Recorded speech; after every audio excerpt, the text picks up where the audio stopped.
Halo. Aman.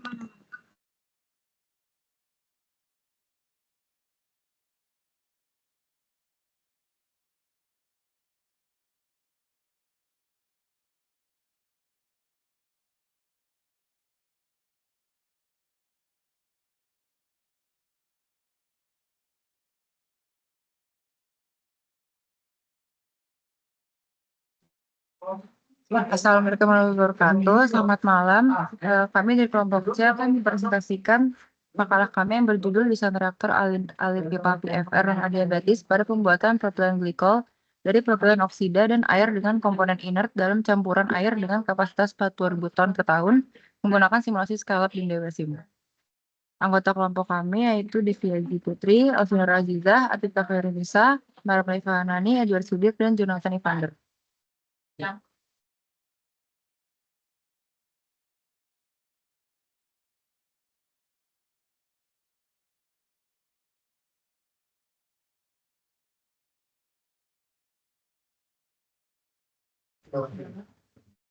Latar belakang yang membelakangi makalah kami, yaitu industri kimia mempunyai peran penting dalam pertumbuhan sektor manufaktur di Indonesia.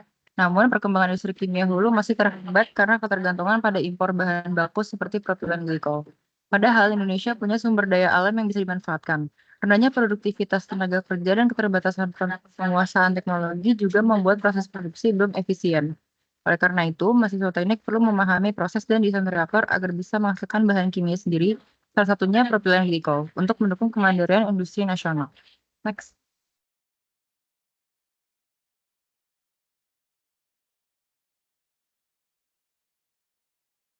Adapun rumusan masalah, yaitu bagaimana menentukan kondisi operasi yang paling optimal seperti suhu, tekanan, laju alir, dan bagaimana desain reaktor bisa tingkatkan efisiensi produksi. Tujuan dari makalah kami itu mempelajari proses produksi propilen glikol sekaligus memahami reaksi kimia yang terjadi, menentukan kondisi operasi dan parameter alat proses yang optimal dalam desain reaktor guna meningkatkan efisiensi produksi propilen glikol, dan memanfaatkan software Scalab dan Dewasim untuk menganalisis serta menyelesaikan perhitungan teknis dalam proses produksi.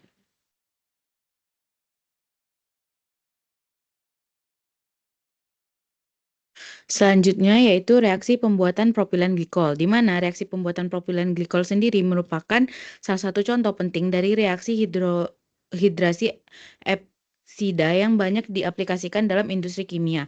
Nah, secara stoikiometri, reaksi utama itu dapat dituliskan sebagai berikut.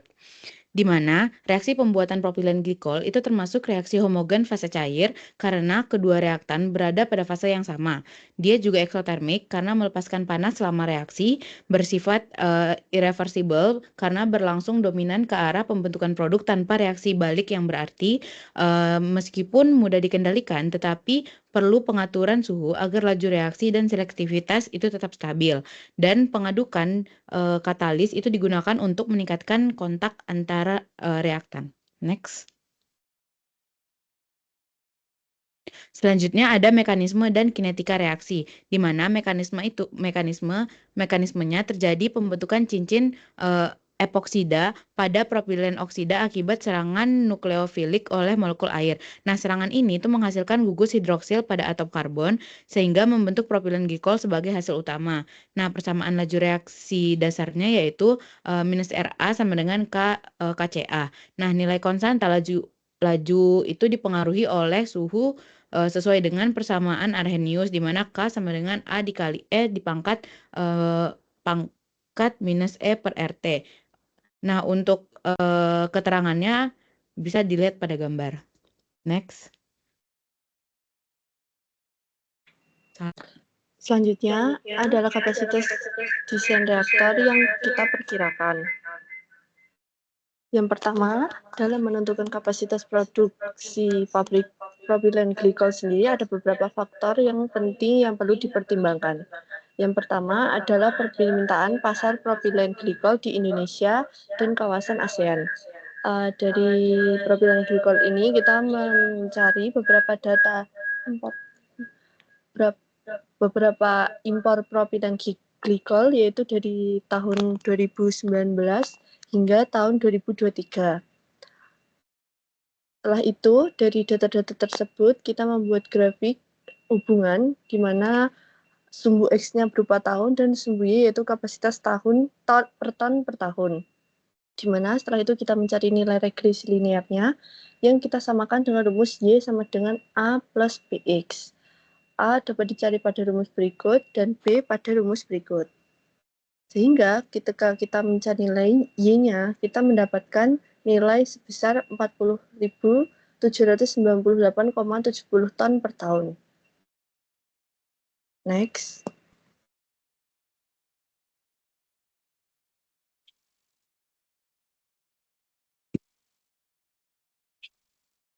Selanjutnya ada spesifikasi bahan baku.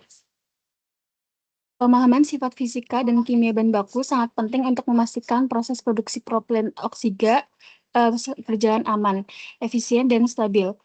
Data spesifikasi bahan baku diperoleh dari sumber terpercaya seperti MSDS Belcom 2022, Agilent SDS 2019, dan Thermo Fisher Scientific 2023. Seperti data di bawah ini bisa dilihat. Untuk bahan utama yaitu ada C3H6O, itu memiliki sifat cair bening, fasenya cair, dan BM-nya 58,08.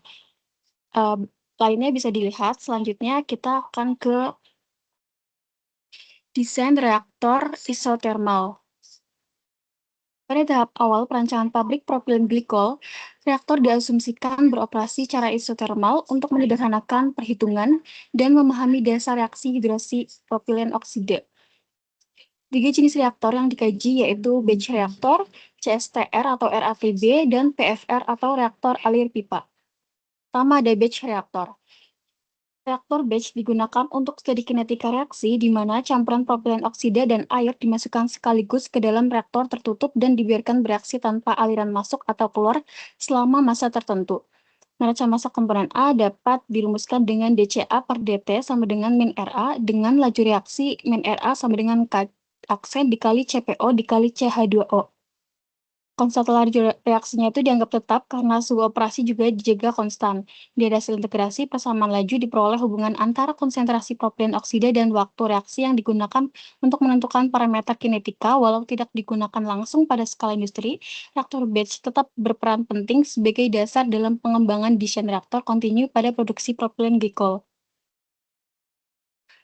Selanjutnya ada reaktor CSTR. Pada CSTR, umpan propilen oksida dan air dialirkan secara kontinu. Sedangkan isi reaktor diasumsikan bercampur sempurna sehingga konsentrasi seragam di seluruh volume. Neraca massanya itu dapat dituliskan sebagai FA0 min FA ditambah RAV sama dengan 0. Dengan bentuk konversinya bisa juga V sama dengan VA0 dikali XA min RA. CSTR itu unggul dalam pengalihan suhu karena kondisi operasinya homogen.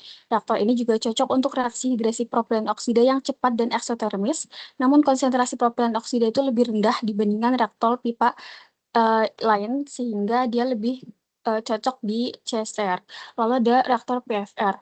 PFR merupakan reaktor yang umum digunakan pada produksi propilen glikol skala industri. Campuran propilen oksida dan air dialirkan sepanjang pipa reaktor dengan konsentrasi yang berubah sepanjang aliran. Neraca massa komponen A dapat dituliskan dengan DFA per DV sama dengan RA, atau bisa juga dalam bentuk integral sebagai berikut. PFR memiliki laju reaksi tinggi di awal karena konsentrasi propilen oksida masih besar, sehingga konversinya lebih cepat. Reaktor ini lebih selektif terhadap propilen glikol dibanding CSTR, namun karena reaksinya eksotermis, pendinginnya itu tetap dibutuhkan untuk menjaga kestabilan suhu.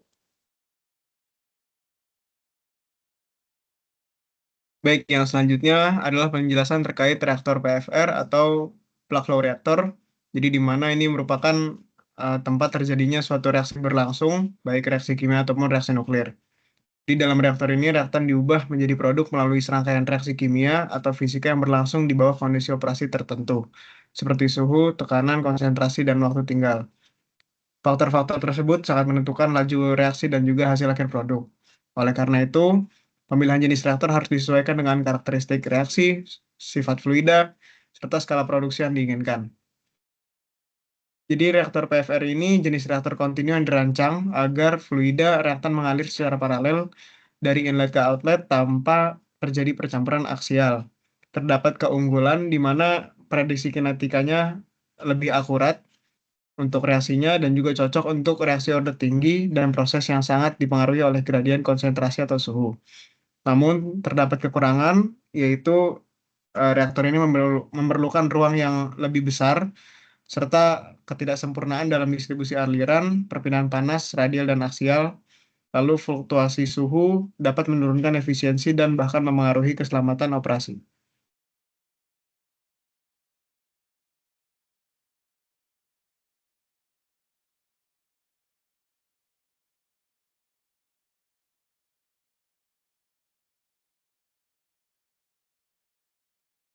Baik, selanjutnya masuk ke kondisi operasi. Untuk proses pembuatan propilen glikol, di sini kita menggunakan bahan baku yang pertama, yaitu propilen oksida air dengan kemurnian 99,7% dan air pada suhu sebesar 30 derajat Celcius.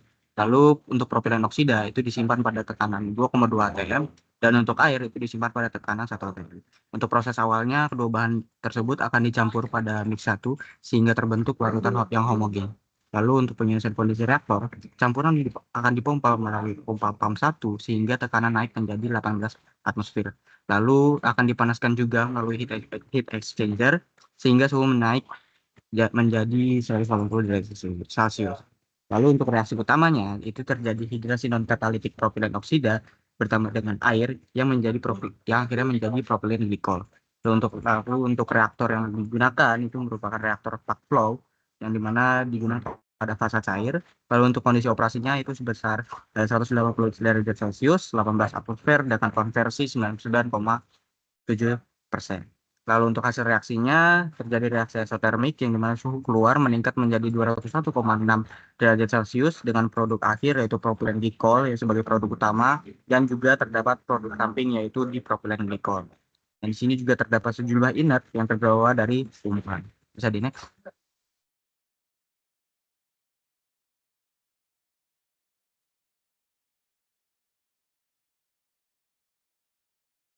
Selanjutnya adalah data properties dari PFR reaktor. Yang pertama, kita menentukan jenis reaksi yang terjadi. Yang pertama adalah dengan menghitung perhitungan panas reaksi standar atau delta HR-nya. Delta HR ini kita hitung dari reaksi yang terjadi pada pembuatan propilen glikol, di mana reaksinya merupakan propilen oksida ditambah dengan air menjadi propilen glikol dan dipropilen glikol. Langkah selanjutnya adalah menghitung delta HF produk dikurangi delta HF reaktan, di mana caranya adalah delta HR produk dikurangi dengan delta HF reaktannya. Didapat nilai sebesar minus 287,62 kJ per mol. Sehingga karena minus ini, propilen glikol merupakan reaksi eksotermis. Selanjutnya adalah perhitungan termodinamika. Sifat reaksi ini tuh dapat ditentukan apakah reaksi tersebut tuh reversible ataupun irreversible. Rumusnya adalah delta Hg produk dikurangi delta Hg reaktan. Untuk delta Hg sendiri, tentu saja kita mencari data-data dari reaksi yang terjadi. Setelah itu kita lenkan dan kita mencari nilai K-nya. Didapat bahwa nilai delta T ataupun pada suhu 453,15 Kelvin itu adalah 0,07577 sehingga reaksi pembentukan propilen glikol ini berjalan dengan cara irreversible.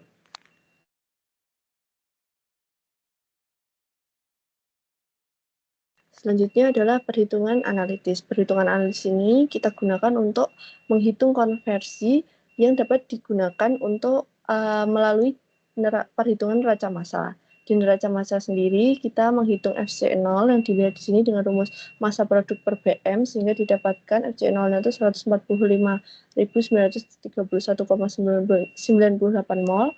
Zatnya FA0 di mana rumusnya adalah FA0 per XA yaitu 146.371,0933 mol per second. Satu kita menghitung FB0 juga, FA0 dan FB0 dengan inert N. Lalu kita hitung F totalnya yang sudah kita hitung barusan. Selanjutnya menghitung V0, menghitung CA0 dan menghitung CB0. Masuk ke neraca massanya di mana dx per dv sama dengan minus RA per FA0 atau dx per dv sama dengan minus RA dibagi 144,5 907,3824 mol per liter. Dengan laju reaksi sekian, kita dapatkan nilai K sebesar 2,9 kali 10 pangkat minus 4 per second. Kita stokiometrikan perhitungannya, dan setelah kita mendapatkan semua data, kita dapat menghitung neraca energinya. Berikut adalah data-data yang sudah kita hitung sebelumnya. Kita cari CP, dan kita tentukan delta CP-nya yaitu minus 35,0561 Joule per mol Kelvin. Lanjut kita menghitung delta HR-nya, didapatkan nilai sekian, lalu kita dapat menghitung nilai delta HRXT-nya. Beberapa kita mereview jurnal juga, yaitu ketika kita menggunakan rumus Q sama dengan UA delta V dikali TA min T, kita menggunakan nilai Q-nya itu tuh sebesar 707.975,218 Joule. Sehingga semua perhitungan ini kita dapat tentukan bahwa konversi atau XA itu rumusnya minus RA per FA0, di mana DT per dV sama dengan Q plus minus RA dikali minus delta H Rx per FA0 CPA plus FB0 per FA0 kali CPB.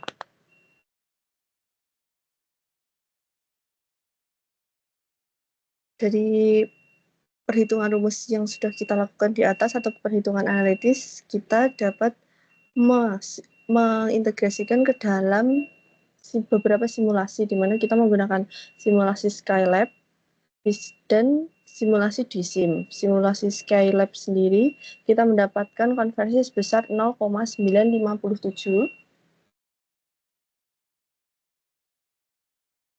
Sedangkan untuk simulasi DSIM sendiri, kita mendapatkan konversi sebesar 0,997.